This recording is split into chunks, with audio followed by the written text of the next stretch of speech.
एक समय की बात है, एक राज्य में एक बहुत ही क्रूर राजा राज करता था। वह अपनी प्रजा पर भारी भारी कर लगाता और जो उसकी बात न मानता उसे तुरंत कैद खाने में डाल देता।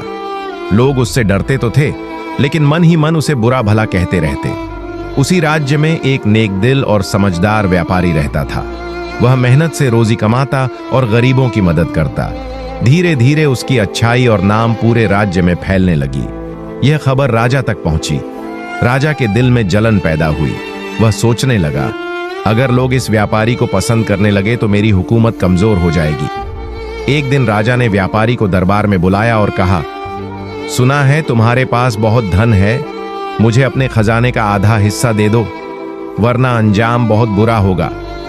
व्यापारी ने बड़े ही आदर से उत्तर दिया, जहां अपना धन तो भगवान की अमानत है, मैं इसे आपकी सेवा में प्रस्तुत कर सकता हूं, लेकिन आधा नहीं बल्कि पूरा धन आपके हुक्म में हाजिर है।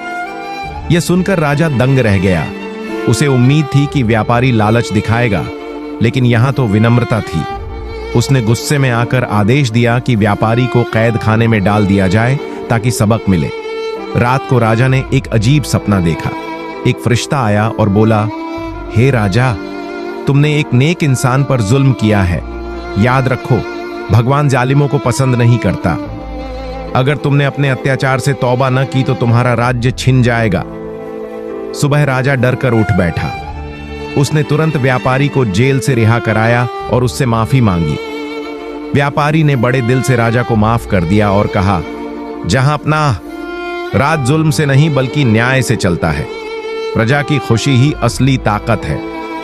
यह बात राजा के दिल को छू गई। उस दिन से उसने जुल्म छोड़ दिया और न्याय के साथ राज करने लगा।